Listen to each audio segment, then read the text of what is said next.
Bien, de acuerdo con el cronograma de actividades propuesto,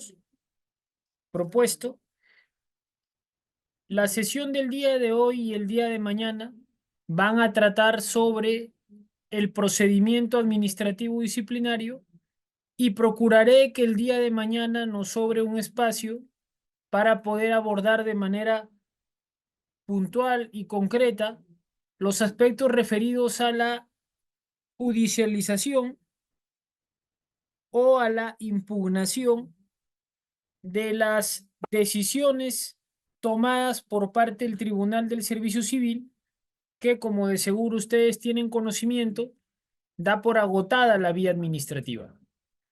Entonces, sin más preámbulo, en la sesión del día de hoy vamos a abordar la primera parte del procedimiento administrativo disciplinario.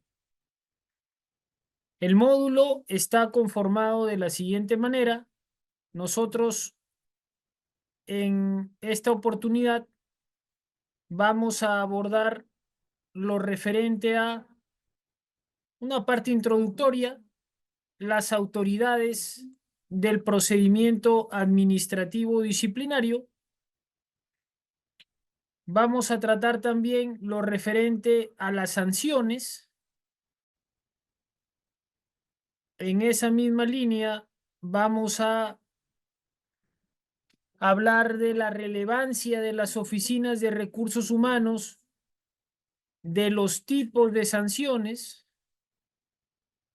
de la prescripción y vamos a, conforme vayamos desarrollando los puntos, vamos a tratar algunos aspectos casuísticos. Sin perjuicio de ello, siguiendo la dinámica de las 5 primeras clases, en caso ustedes tengan alguna inquietud o quieran plantear alguna consulta, siéntanse en la libertad de hacerlo con total confianza. Nuevamente citamos a esta filósofa española, quien a mi juicio es una de las pensadoras más influyentes actualmente en Iberoamérica, y es la filósofa Adela Cortina. Ya había tenido oportunidad de citarla en una de las primeras clases, y es que de su libro ¿Para qué sirve realmente la ética?, podemos tomar ideas relevantes en lo que respecta a la necesidad de poder comprender desde una perspectiva mucho más humana las relaciones laborales que se dan en el Estado. Y frente a ello ustedes se preguntarán, ¿pero por qué hablamos de relaciones laborales si es que este es un diplomado de Derecho Administrativo y Potestad Sancionadora del Estado?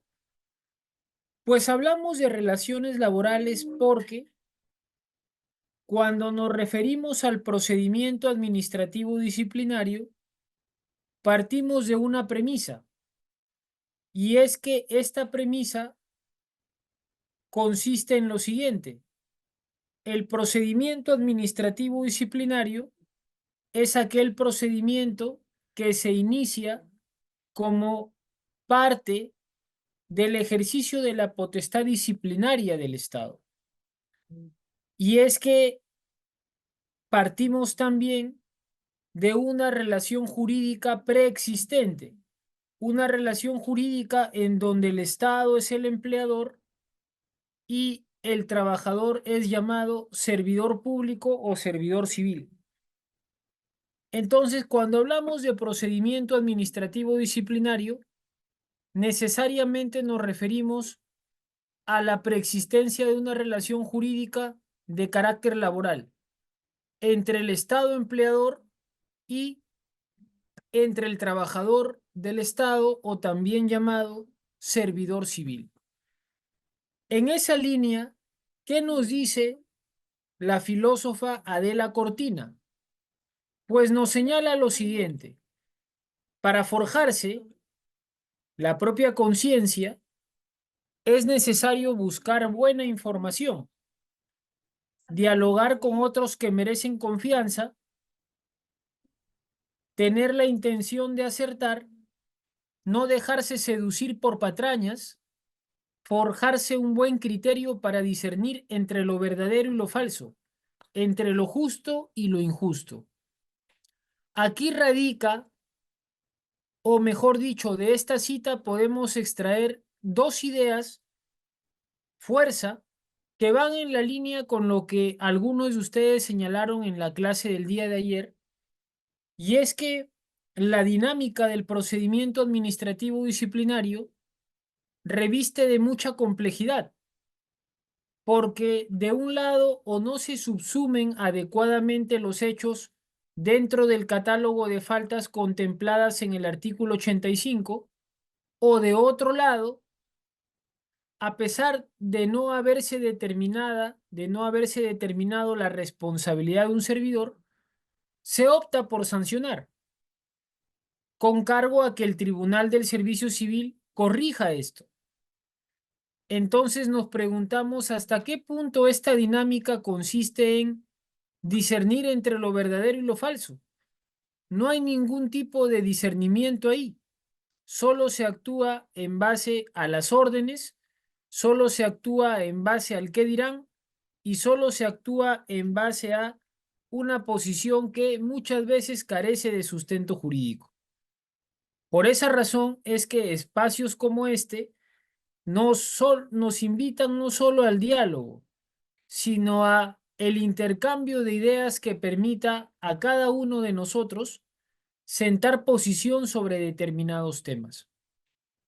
De un lado y de otro lado, las autoridades del procedimiento administrativo disciplinario deben merecer nuestra confianza. Es decir, nosotros debemos entender que estas autoridades actúan con imparcialidad, actúan con objetividad. No considerarlo así implica que, no considerarlo así implica que nosotros estamos partiendo de la desconfianza en que van a proceder con rectitud y con probidad. Y si nuestras sospechas son ciertas, se impone al servidor una sanción arbitraria o ilegal, la cual va a traer como consecuencia muchas veces la privación del empleo. Y la privación del empleo no solo repercute en el empleo, como resulta obvio, sino repercute en la remuneración.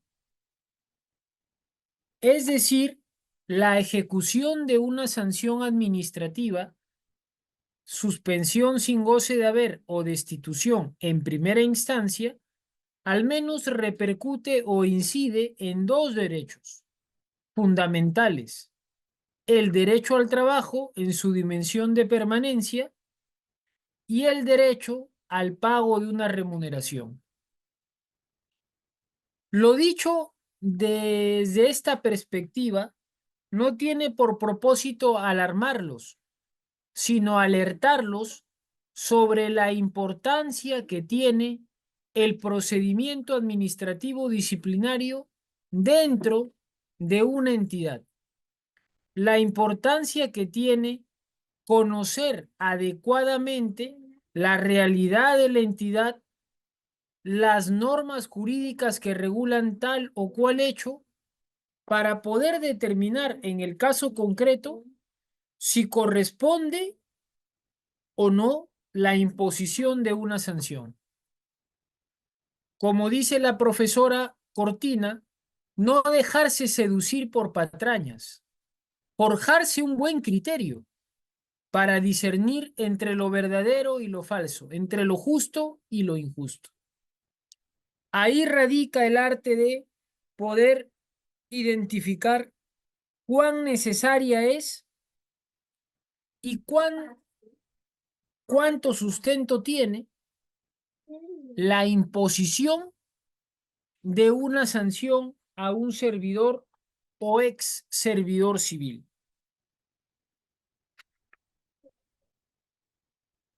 El día de ayer nosotros abordamos a grandes rasgos lo referente a los principios del procedimiento administrativo disciplinario. Y uno de los participantes, si bien recuerdo, me preguntó sobre el hecho de por qué razón los principios contenidos en la LEPAJ, específicamente en el artículo 248, si era una norma de carácter general, se aplicaban a la norma de carácter especial. Y la razón es que lo general irradia a lo especial, en tanto lo especial no contemple aspectos más favorables. Incluso la ley del procedimiento administrativo general establece que en caso hubieran normas de carácter especial que contemplaran regulaciones menos beneficiosas para los administrados, se aplicará la normativa de carácter general. En esta dinámica nosotros ya hemos tenido oportunidad de desarrollar la importancia de los principios y hemos señalado también que los principios se expresan o tienen una triple función. Una función orientadora, porque sirven de guía, una función normativa, porque tienen plena eficacia y en estricto no necesitan de una norma para cobrar vigencia, y una función interpretativa, porque ayudan a clarificar las lagunas del derecho o a llenar los vacíos existentes en el derecho. Sobre la base de ello se construye toda una lógica referida al procedimiento administrativo disciplinario. Y este procedimiento administrativo disciplinario está regulado o forma parte de, o mejor dicho, es un proceso dentro del sistema administrativo de gestión de recursos humanos. Y de acuerdo con este sistema administrativo, que es uno de los 11 sistemas, ¿quién es el titular de la entidad? El titular de la entidad o la definición de esta categoría la da el artículo 4 del título preliminar del reglamento de la Ley del Servicio Civil, donde establece lo siguiente: para efectos del sistema administrativo de gestión de recursos humanos, se entiende que el titular de la entidad es la máxima autoridad administrativa de una entidad pública. En el caso de los gobiernos regionales y locales, la máxima autoridad administrativa es el gerente general del gobierno regional y el gerente municipal, respectivamente. Esta cita no es menor porque la categoría de titular de la entidad nosotros la vamos a aplicar a lo largo del procedimiento administrativo disciplinario, o si se quiere en una concepción mucho más amplia, cada vez que hablemos del sistema administrativo de gestión de recursos humanos. Y ustedes se preguntarán, por ejemplo, si en todas las entidades hay un único titular de la entidad. Pues frente a esa pregunta correspondería precisar lo siguiente: todas las entidades tienen una máxima autoridad administrativa, pero el cargo no es el mismo. ¿Y en qué documento nosotros podemos identificar ello? Pues en el Reglamento de Organización y Funciones, en la Ley de Organización y Funciones que pudiera tener una entidad. Por ejemplo, de acuerdo con la normativa interna del Ministerio de Defensa, el titular de la entidad es el ministro. Sin embargo, en el Ministerio de Trabajo y Promoción del Empleo, según su normativa interna, el titular de la entidad es el secretario general. Y ahora ustedes dirán, ¿y cómo es que se llega a ese punto? Pues reviso el Reglamento de Organización y Funciones y ustedes van a encontrar que en el caso del ministro o en el caso del secretario general o de un gerente general, se señala literalmente en el Manual de Organización y Funciones, por ejemplo, que ese cargo representa la máxima autoridad administrativa. En el caso del Ministerio de Defensa, como lo señalé, estamos hablando del ministro. Por su parte, en el caso del Ministerio de Trabajo y Promoción del Empleo, hablamos del secretario general. ¿Esto qué quiere decir? Punto número 1, todas las entidades tienen una máxima autoridad administrativa. Punto número 2, ¿qué órgano representa o personifica la máxima autoridad administrativa? Depende de lo establecido en el Reglamento de Organización y Funciones o en cualquier otro documento de gestión en el que se regule la estructura de dicha entidad.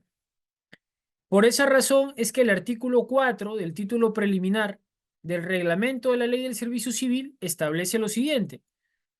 Para efectos del sistema administrativo de gestión de recursos humanos, se entiende que el titular de la entidad es la máxima autoridad administrativa de una entidad pública. En el caso de los gobiernos regionales y locales, la máxima autoridad administrativa es el gerente general del gobierno regional y el gerente municipal respectivamente.